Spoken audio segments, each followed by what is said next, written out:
بسم اللہ الرحمن الرحیم۔ ایم ایس نیوز HD5 کی ناظرین السلام علیکم۔ امید ہے کہ آپ لوگ سب خیریت سے ہوں گے۔ آج کا جو ہمارا مین ٹاپک ہے وہ ہے کہ 9 مئی کیسوں میں عمران خان کے 8 کیسوں کی سماعت تھی۔ وہ کیا ہوا وہ آپ لوگوں کو تفصیلات سے آگاہ بتائیں گے، اور یحییٰ آفریدی کس طرح حکومت کو سہولت کر رہے ہیں اس کی تفصیلات آپ لوگوں کے ساتھ شیئر کریں گے۔ مریم نواز کی پالتو جج نے جو فیصلہ دیا تھا لاہور ہائی کورٹ کا، جو عمران خان کی ضمانتوں کی درخواست مسترد کر دی تھی، تو دیکھیے میرٹ پر نہیں جائیں گے تو پھر عمران خان صاحب اس کیس میں درخواست لگی، اور PTI کو چاہیے تھا کہ سپریم کورٹ میں ہر ہفتے 2-3 درخواستیں دیتی تاکہ پریس کانفرنس کرتی، جا کے یحییٰ آفریدی بے نقاب اور جو بے شرم بے فضول چیف جسٹس بنے، جو جسٹس منصور علی شاہ کا حق مار کے یہ چیف جسٹس بنے ہوئے، جو نون لیگ اور عسکری ٹاؤٹ جج یحییٰ آفریدی ہیں، اسے بے نقاب کیا جاتا۔ لیکن افسوس PTI کے لوگ اس پہ نہیں کرتے۔ جو خفیہ ٹرائل کیے جا رہے ہیں، جو ملٹری سے بھی خفیہ ٹرائل ہیں، جو عدالتیں ہیں جن میں 40 فارم 7 والے کیس ہیں، وہ بھی خفیہ، اور PTI کیا اس پر بھی خاموش ہے۔ تو اس میں PTI کے لوگوں کا بھی کردار ہے۔ جیسے کہ آپ جانتے ہیں کہ جب کیس مقرر تھا تو میں سوچا تھا کہ ولاگ کروں، کیونکہ آپ لوگوں کو معلوم ہے کہ ولاگ کر کے اپڈیٹ دیتا، لیکن 2 کام ہونے تھے۔ نہ کیس میں کوئی اتنی بڑی کارروائی ہونی تھی، پہلی سماعت تھی، تو آپ کو معلوم ہے کہ نوٹس جاری ہونا تھا، تو وہی کام ہوا، نوٹس جاری کر دیا گیا، اور عمران خان کا کیس اگلی منگل کو مقرر ہوگا، ایک ہفتے منگل کو مقرر ہوگا۔ آج بدھ ہے تو نیکسٹ ویک کے لیے ملتوی کر دیا گیا، اور اس میں نیب پنجاب پولیس کی پروسیکیوٹر سے جواب طلب کر لیا گیا ہے۔ دیکھتے ہیں کہ پنجاب پروسیکیوٹر آتا نئے تعینات کے لیے یا کیس کی تیاری کے لیے وقت مانگتا ہے یا نہیں۔ لیکن سپریم کورٹ نے کہا ہے کہ آپ دلائل دیں، کیا اس دن دلائل ہوں گے نہیں ہوں گے؟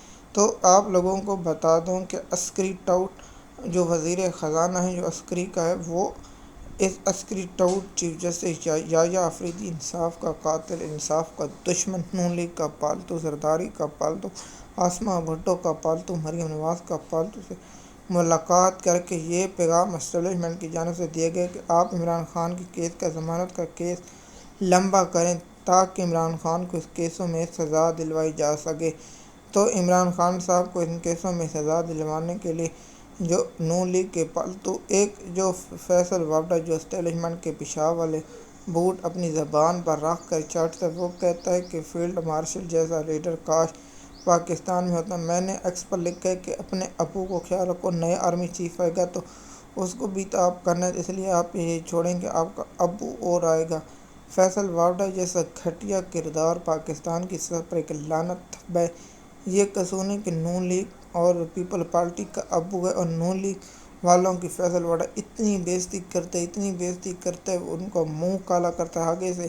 نون لیگ کے ورکر گھٹیا کردار اور کارکنان گھٹیا کردار جواب دینے کی ہمت نہیں رکھتے، سمجھتے ہیں کہ اگر فیصل وابڈا کو جواب دیا تو ہماری اسٹیبلشمنٹ ابو ناراض ہو جائے گا اور مریم نواز اور شہباز شریف کو بھگا دیں گے، تو پھر ہمارا کیا حال ہوگا وہ بھی خدا بہتر جانتا ہے۔ اس لیے عمران خان کے کیسوں کی سماعت ملتوی ہو چکی ہے۔ کیا اس دن پولیس والے پروسیکیوٹر یا جج چھٹی پر ہوتے ہیں، یا کال لسٹ منسوخ ہو جاتا ہے، یا چیف جسٹس کی ذاتی مصروفیات کی وجہ سے کال لسٹ منسوخ ہو جاتا ہے، یہ بھی بات کہنا قابل وقت ہے۔ تو پاکستان کے عدالتی ہمیشہ کی طرح گھٹیا کردار رہا ہے، تو اس کیس میں بھی گھٹیا کردار ہو سکتا ہے۔ دیکھتے ہیں، چیف جسٹس نے کہا ہے کہ میرٹ پر فیصلہ کیا، تو چیف جسٹس صاحب ہمیشہ آپ کا شیطان جو آپ کا ابو تھا، یہ قاضی فیضی صاحب جیسا گھٹیا کردار بھی کیس پر القاعدہ ٹیسٹ کیس پر ریمارکس دے چکا ہے، تو اسلام آباد ہائی کورٹ کا جو آپ کا ابو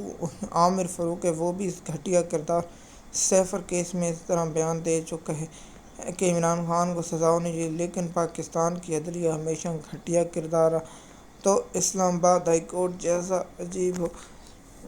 تو اس پر بھی ٹاپک بنائیں گے، اسلام آباد ہائی کورٹ کے بے فضول اور جسٹس، اور اسلام آباد ہائی کورٹ اور لاہور ہائی کورٹ کے گھٹیا ججوں کے کردار ہمیشہ تاریخ میں یاد رکھا جائے گا۔ سب سے گھٹیا کردار یحییٰ آفریدی، جسٹس امین الدین خان، جسٹس جمال مندوخیل، جسٹس مظہر علی خان اور مسرت ہلالی اور دیگر جو لوگ ان کے ہیں، وہ گھٹیا کردار پاکستان کی تاریخ میں یاد رہے گا کہ انہوں نے پاکستان میں انصاف کا، قانون کا، آئین کا قتل عام کیا۔